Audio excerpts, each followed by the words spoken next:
Assalamualaikum warahmatullahi wabarakatuh. Kembali lagi dengan saya Pipin Biryana dengan NIM 211330145 dari kelas KPI 5D. Di sini saya akan sedikit menjelaskan tentang kondisi jurnalisme investigasi saat ini, baik di dunia maupun di Indonesia. Dapat dijelaskan, koordinasi jurnalisme investigasi di dunia selama 5 tahun terakhir ada 3 tren besar dalam jurnalisme investigasi di dunia internasional. Perkembangan jurnalisme data menjadi salah satu tren penting dalam jurnalisme investigasi. Selanjutnya, jurnalisme investigasi nirlaba juga menjadi tema yang kerap muncul dalam konferensi-konferensi. Selanjutnya, kolaborasi antar media menjadi salah satu kunci dalam suksesnya jurnalisme investigasi.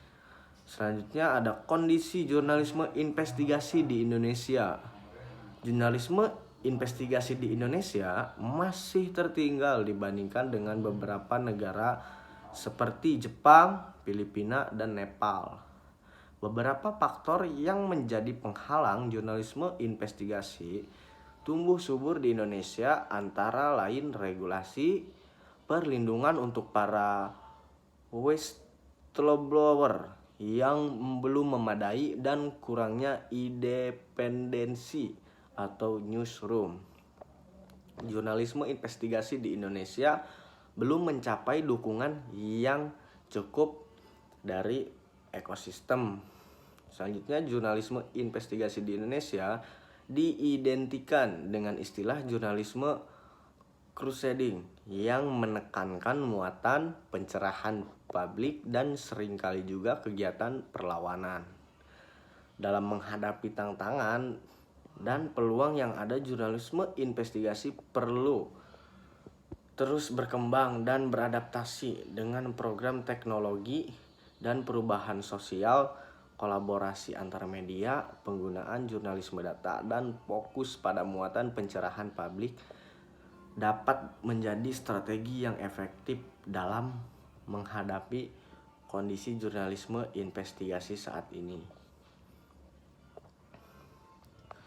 Selanjutnya ada apa itu jurnalisme? Jurnalisme merupakan suatu kegiatan meliput, mengolah, dan menyebarluaskan informasi secara akurat terhadap suatu kejadian untuk disebarluaskan kepada publik.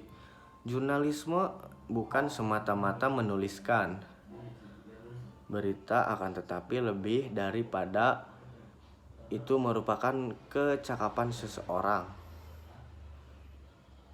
jurnalis dalam mengejar sumber berita yang aktual dan penting. Dengan demikian, jurnalisme dapat didefinisikan sebagai kegiatan jurnalis dalam mencari, mengumpulkan, dan mengolah data sehingga menghasilkan berita yang menarik. Kegiatan jurnalisme tersebut kemudian dilanjutkan dengan menyebarluaskannya kepada masyarakat melalui media cetak, elektronik, dan digital. Selanjutnya, sejarah dan perkembangan jurnalisme di Indonesia. Jurnalisme dulu dikenal dengan publistik.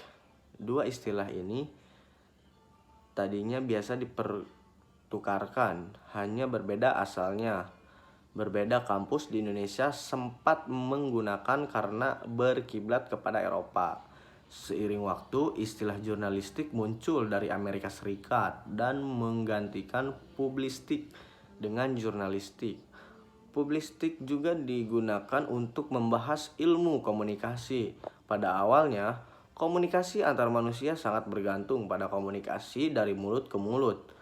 Catatan sejarah yang berkaitan dengan penerbitan media massa terpicu penemuan mesin cetak oleh Johannes Gutenberg di Indonesia. Perkembangan kegiatan jurnalistik diawali oleh Belanda. Beberapa pejuang kemerdekaan Indonesia pun menggunakan kewartawanan sebagai alat perjuangan. Di era-era inilah Bintang Timur, Bintang Barat, Japa Bode, dan Medan Prijaji terbit. Selanjutnya ada peran jurnalisme dalam masyarakat demokrasi. Merujuk pada hasil proyek penelitian WJS, Hanitz berkata bahwa jurnalisme memiliki peran dalam menggerakkan perubahan sosial dan mengatur agenda publik. Di samping itu, peran jurnalisme juga sedikit banyak dipengaruhi oleh rezim politik di negara yang bersangkutan. Mungkin yang hanya itu saja yang dapat saya sampaikan, kurang lebihnya mohon maaf. Wassalamualaikum warahmatullahi wabarakatuh.